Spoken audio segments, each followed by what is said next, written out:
Assalamualaikum warahmatullahi wabarakatuh. Perkenalkan, nama saya Ubaidillah. Di sini saya akan menjelaskan makalah saya yang berjudul Model Pembelajaran PBL atau Problem Based Learning dan Inquiry.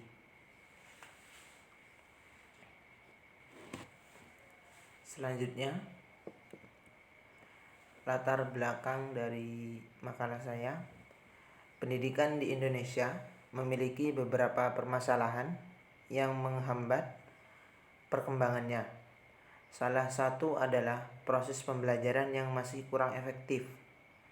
Pembelajaran yang belum efektif menyebabkan peserta didik belum maksimal dalam mencapai KKM. Selain permasalahan tadi, yang mengakibatkan hal tersebut terjadi adalah proses belajar mengajar di sekolah masih banyak yang bersifat teacher center atau sering disebut pembelajaran satu arah.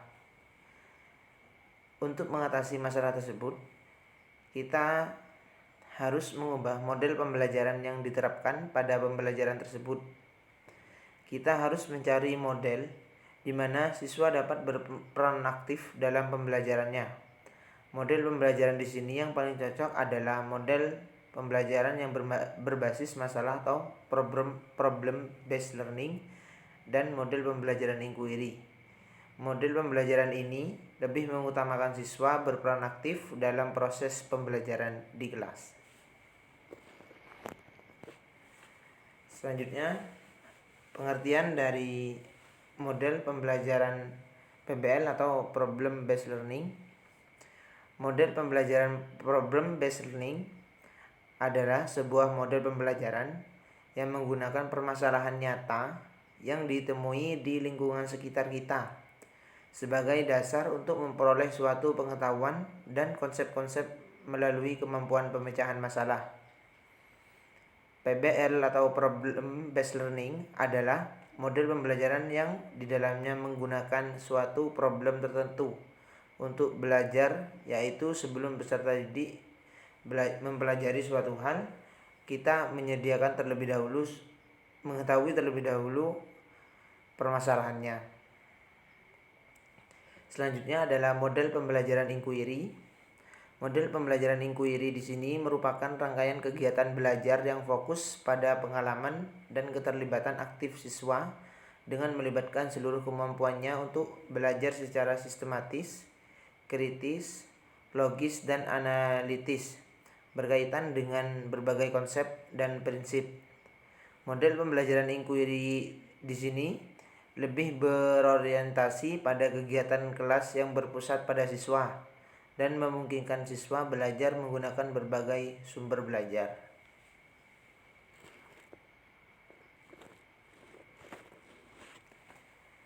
Selanjutnya adalah kelebihan dari kedua model pembelajaran tadi.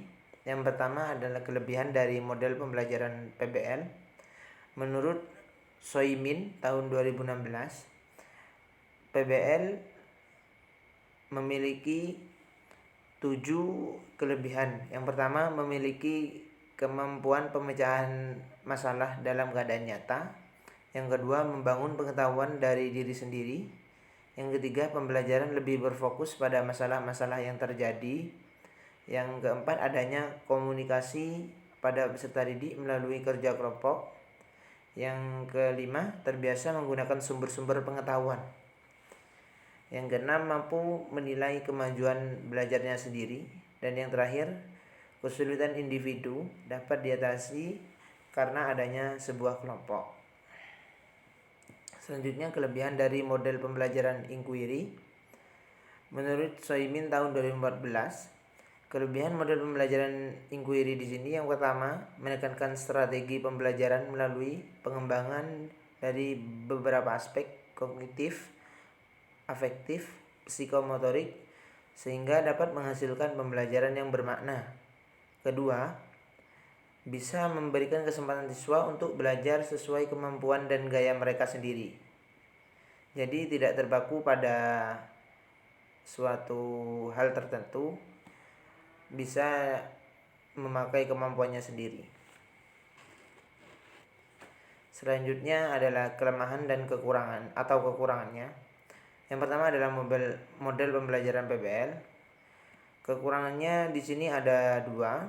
Yang pertama, pembelajaran berbasis masalah atau PBM di sini tidak dapat diterapkan untuk setiap materi pembelajaran. Ada beberapa materi yang mengharuskan guru berperan aktif dalam menyajikan sebuah materi. PBM di sini lebih cocok untuk pembelajaran yang menuntut kemampuan tertentu yang kaitannya dengan pemecahan masalah. Dan yang kedua, untuk kekurangannya, dalam suatu kelas yang memiliki tingkat keragaman peserta didik yang tinggi, akan terjadi kesulitan dalam pembagian tugasnya. Selanjutnya adalah model pembelajaran inquiry. Untuk kelemahannya, model pembelajaran inquiry ini kurang efektif jika diterapkan pada siswa yang tidak memiliki kecerdasan di atas rata-rata dan memerlukan perubahan cara kebiasaan belajar yang menerima pembelajaran hanya dari guru.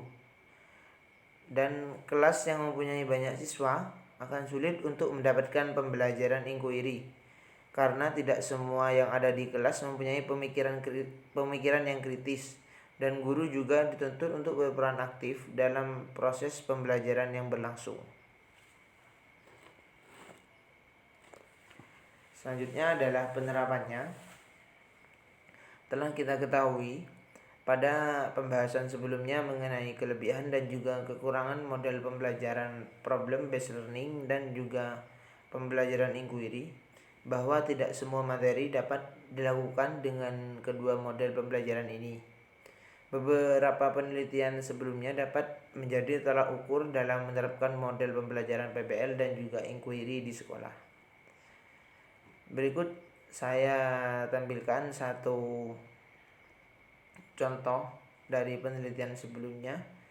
Menurut Rerung tahun 2017, berdasarkan hasil penelitiannya dan analisis data pada penelitian tindakan kelas atau PTK yang telah dilaksanakan selama 3 siklus, terlihat adanya peningkatan hasil belajar, aktivitas guru dan siswa, kemampuan guru dan dalam mengelola pembelajaran, dan respon siswa baik terhadap penerapan model pembelajaran based learning.